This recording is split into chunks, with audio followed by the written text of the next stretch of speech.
Hi, Tim. Thank you so much. Hey there. Okay, well, we're going to get some started. We're going to start with some of our friends who didn't have a chance to ask some questions earlier today. So first off, we're going to start with Tessa Smith from Mama's Geeky. Hi. Thank you for taking the time today. Each of my girls have a question, so we'll be quick. How did you create the animal tornado? How do we create the animal tornado? So, as you might guess, there wasn't actually a tornado there. So what we would do is we would put fan machines up so that they would blow everybody, so that once we later put it in, you would see the reactions of people around it. We also, anytime Michael Pena, who played Terrence, was holding the leash, we would do a pulley system that went up into a corner, and other guys would pull that so that he would move through the room.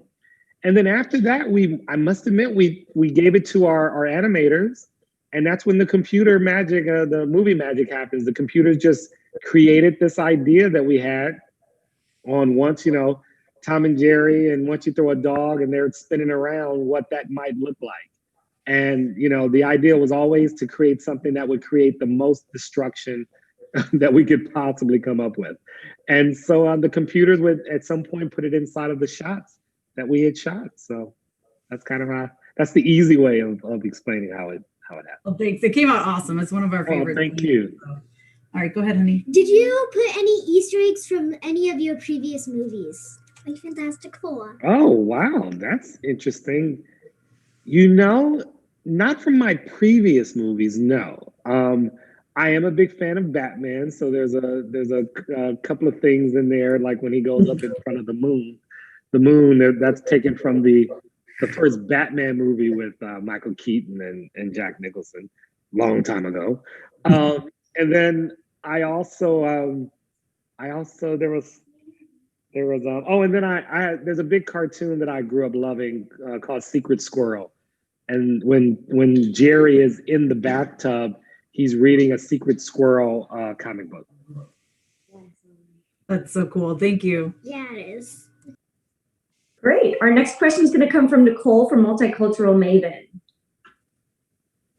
Hi, Tim. Thank you so much for having us. Absolutely. We enjoyed the film. Great.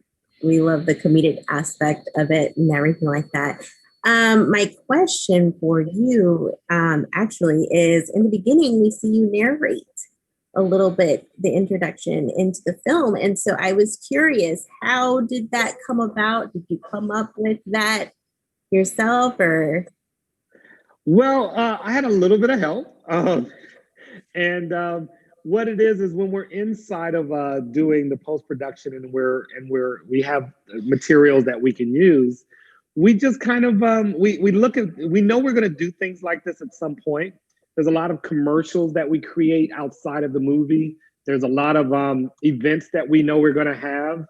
And so with that, we kind of create things early on. After we get the movie kind of into a particular form where we know, okay, we're moving ahead, we start to look for other things, anywhere from music videos to commercials that you might see inside of a theater, to all the spots that you guys might see at a football game, when you're watching football games and this and that. So we kind of always, but for the most part, the marketing gurus at the company will say, hey, we have an idea to do this. And we set up a camera, or we do what we do and kind of go for it. So it's things that we plan at some point. I can't take all the credit for it, but I'm definitely always a supporter of doing whatever we can to bring the movie to as many eyes as possible. Awesome. Thank you so much. Thank you. Great. Our next question is going to come from Robin Davis and her daughter from Mom the Magnificent.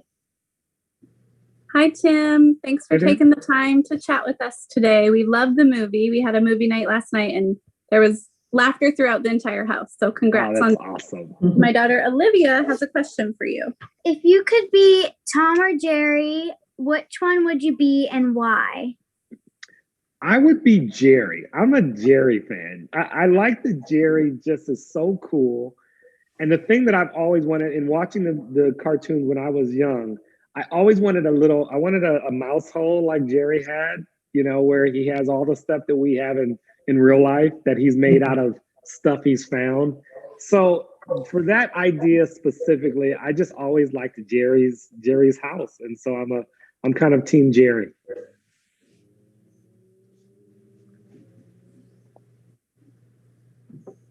Thanks, ladies. Did you have another question? It looked like you were asking something. Do you want to ask this question? Go ahead. You can. You should. Okay. We also wanted to know, what was some of your favorite cartoons growing up as a child? Oh, wow. The kids probably won't know these, but there was anywhere from Adam Ant. There was a cartoon that I love that's actually the comic book when Jerry's in the tub, Secret Squirrel. I really loved, oh my gosh, it was on the tip of the Jetsons. I was a big Jetson fan. I was a big Flintstones fan. Those are a few of them.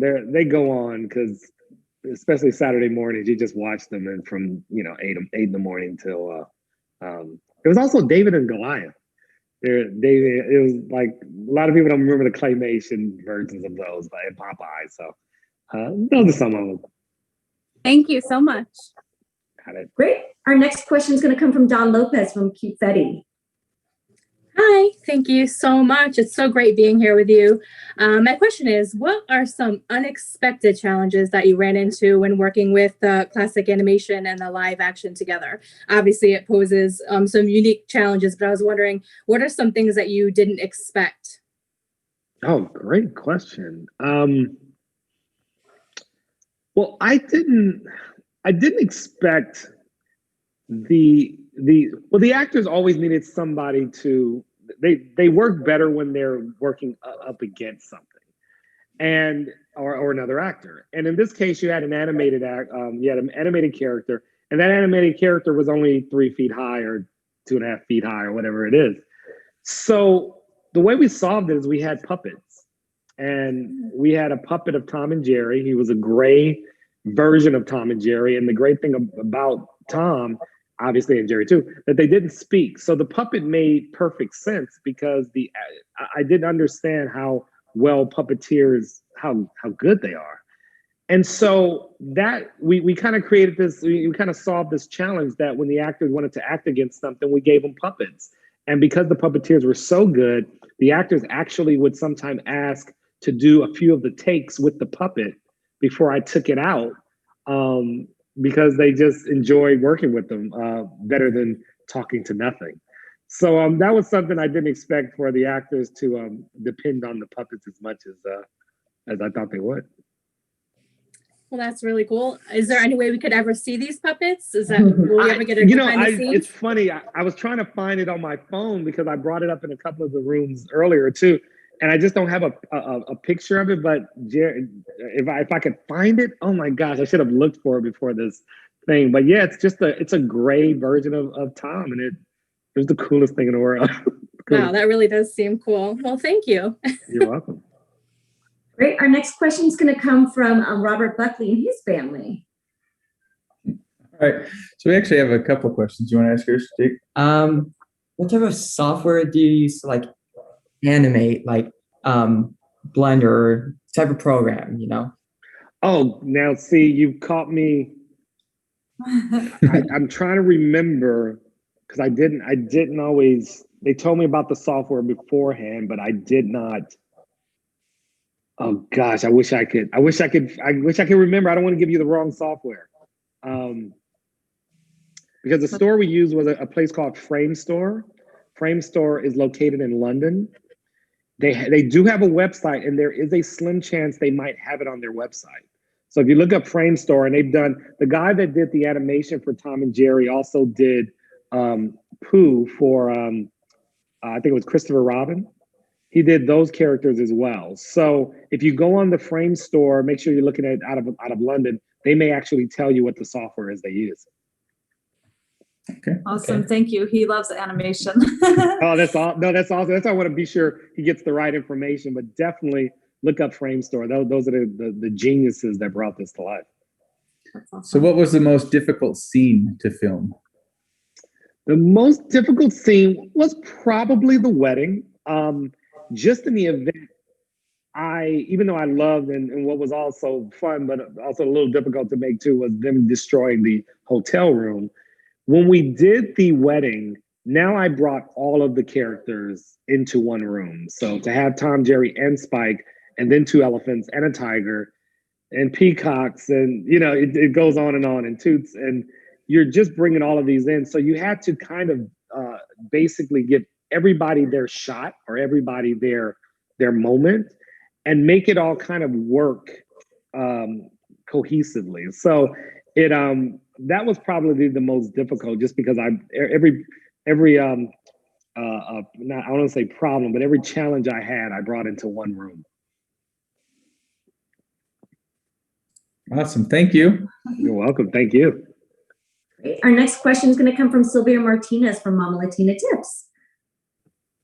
Hello, Tim. Thank you so much for having us today. I know that, we see the movie and we see from the screen, and out. But I know there is a lot of things that happen in production and you with the actors. And can you tell us what thing you're gonna take from this movie personally? What your favorite day or moment with the cast, with the production, or your favorite part of making this movie? Well, I must admit the greatest part of it is actually once you finish it and you show it to people, especially families. It's what I have a twin sister, and I will tell you that I was always the one that picked the fights, just because I'm a little brother and that's what you're supposed to do. That's our job. And so in creating that fight, I realized that, Tom and Jerry are kind of like, they're just these siblings to me, that although they fight, they're extremely professional in their fighting abilities. They also will make sure that they have each other's back in the end. And I think personally, that's the thing that I kind of connected with in making the movie, and always wanted to keep that together. So I must admit, the process that I have the most fun with is when you show it, and in success, people see it. I have a 7-year-old. Well, he was 7 when we started making the movie, so he's 9 now. But to sit down with your family and and be able to see all these generations connect together is kind of the real reward. And it happens at this moment. These kind of Zooms kind of make you remember what it was all about doing in the beginning. Thank you. You're welcome. Great. Our next question is going to come from Jenny the Voice. Hi, thank you for having me. Nice to meet you, Tim. Hey. My question is, what amazed me is that we know that as a director, you go on the set and you direct everybody. You tell them what to do to the cast. But how does it work with you were talking about the puppets? How does it work when you have animated characters? You do a post-production. How does it work? Well, what's interesting is you're kind of doing the same thing. So we would start off with animators before we shoot, and I find myself I stand up and I end up acting out what I want the characters to do. And the only difference is you have to kind of come up with every little moment and this and that. And then the animators will take that and they'll bring back something and show you, and you'll go, oh, this is great, but what if you also did this? And so we create that. And so we go to the set with kind of an idea of what the animated characters are going to do. And then we kind of walk that through with the actors. And then they might ask questions and they may even add an idea.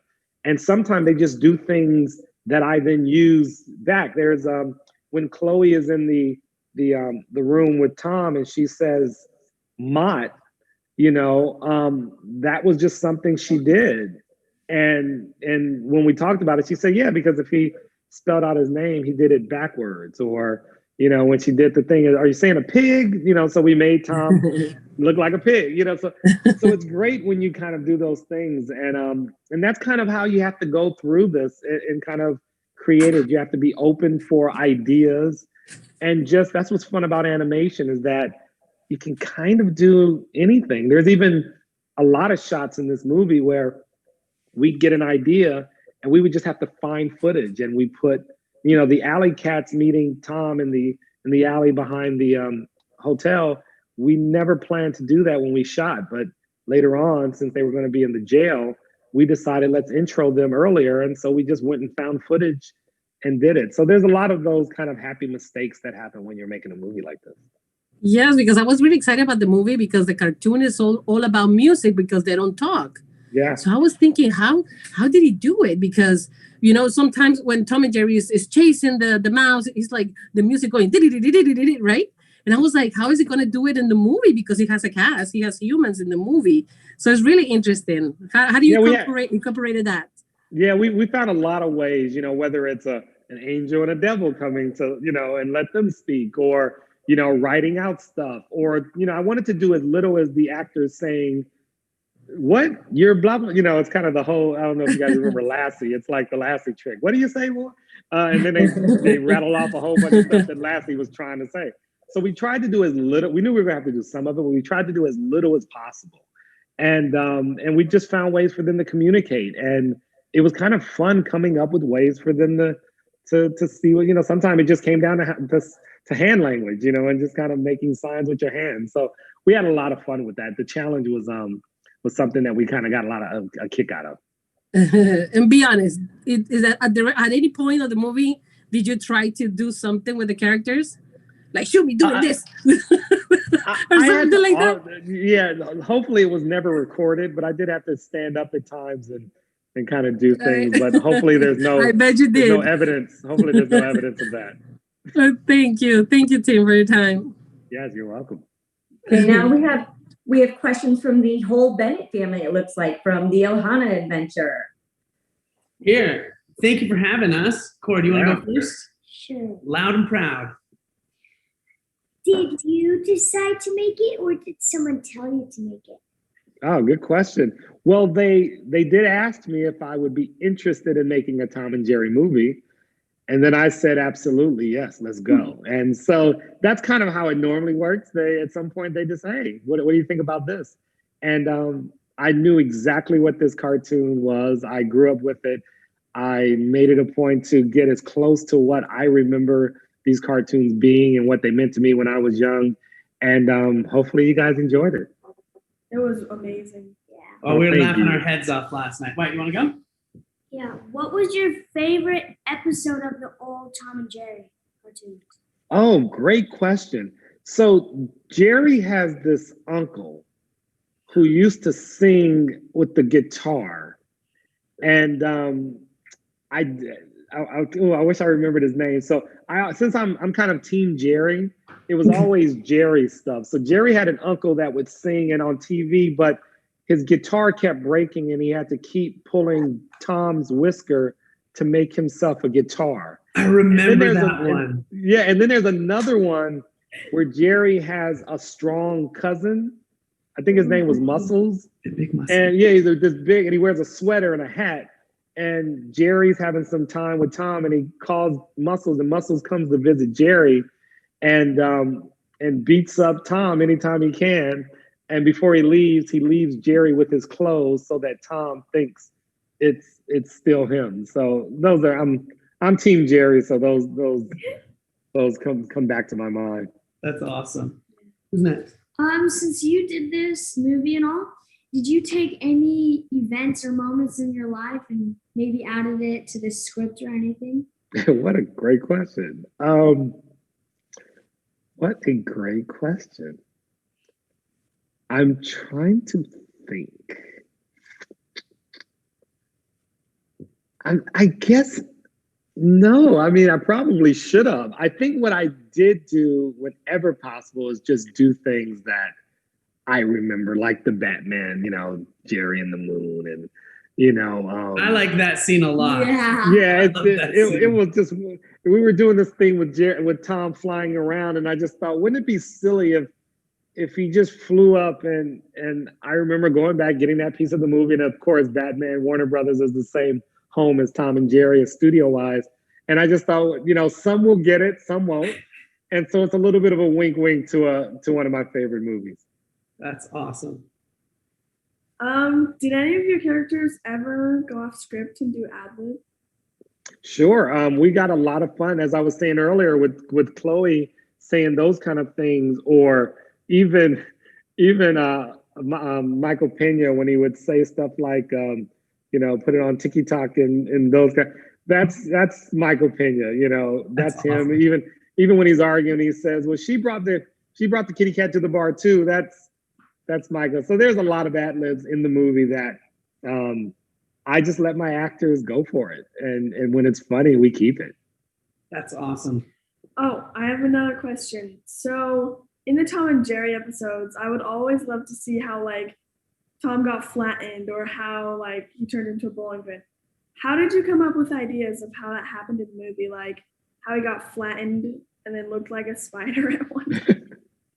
Well, that's what's fun about making this movie is I've got decades of just, these old cartoons. What I did immediately in getting this movie is I went back and I watched all the cartoons over again. Just mainly the ones I grew up on, which are the original Hanna-Barbera. So from late 40s to I think it's the end of the 50s. And there was about 113-ish somewhere around there. And I just watched all of those again. And you would just continue to bring up ideas, everything from the bowling ball to, knew I had to flatten his face at some point. So the iron, came into be, every time you just got stuck creatively, it was fun to just kind of go and look at all these pictures. We put pictures of all these episodes all over the room. And just anytime you got stuck, you could just pick up something and it was really fun. That's cool.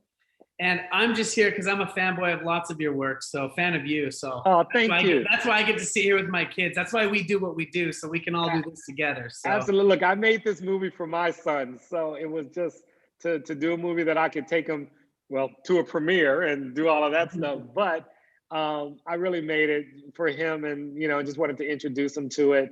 And it's great to hear you say that, and I'm glad you guys had a good time with it. Yeah, thank you so much. Absolutely. Before we let you all go, do any of the kids have any last questions that we want to ask Tim?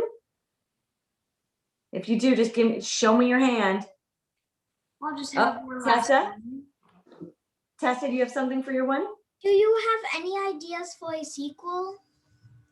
Very good question. I do have some ideas, and I've got some characters that I want to use. And we hope enough of the audience out there, enough people out there see the movie, and Warner Brothers is kind of nudge, wants to do another one, because I have a lot of fun ideas that could, they'll destroy more stuff, put it that way. Any other questions? Oh, looks like the Bennett family does. What were the actors riding in the wedding? Sure, in the elephant in the wedding? Well, so the thing that they were sitting in, I don't remember what the name of it is, but the thing they were sitting in is we put that on what's called a gimbal, and basically it's a stage that's up about 10 feet in the air, 12 feet in the air, and it has a gimbal, a motor on it that allows it to move side to side or forward backwards. And we would just it was on a joystick, and we just kind of moved it around while they were on it, and we would shoot them against green screen, and then later take that element and take them into the big room, and then of course put them in the room with the footage we had shot in the room, and then of course the animators take it over and put the elephants in it. Cool. Super cool. Any last question? We got time for one more. I was going to ask Tim, if there was one thing that you would want audiences to take away from the film, what would it be? I just come back to the fact of one of the cool things about making this movie is I got to kind of relive the sibling thing. I think I have a twin sister, as I might have said, and I always pick the fights, but at the end of the day, we always came back together. We were family. We loved each other. And that's kind of sometimes the fun part about getting in these fights is, that person is going to love you afterwards. But she always had my back. And I think family and close friends, that's what it's about. That you can be honest, and you can kind of go at it sometime, especially as kids. But at the end of the day, you love them, they're family, and you're always going to make sure they're okay. Thank you.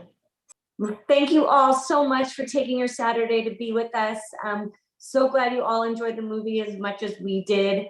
Tim, thank you again for your time. Thank you for bringing Tom and Jerry back to us all. I think everyone gets to enjoy it from the parents to the kids. And so we thank you for doing that. And we wish you all a wonderful, wonderful Valentine's Day. And we hope you enjoy baking some fun cakes. Yes. Thanks, everybody. Bye, everyone. Thank you. Thank you. Bye.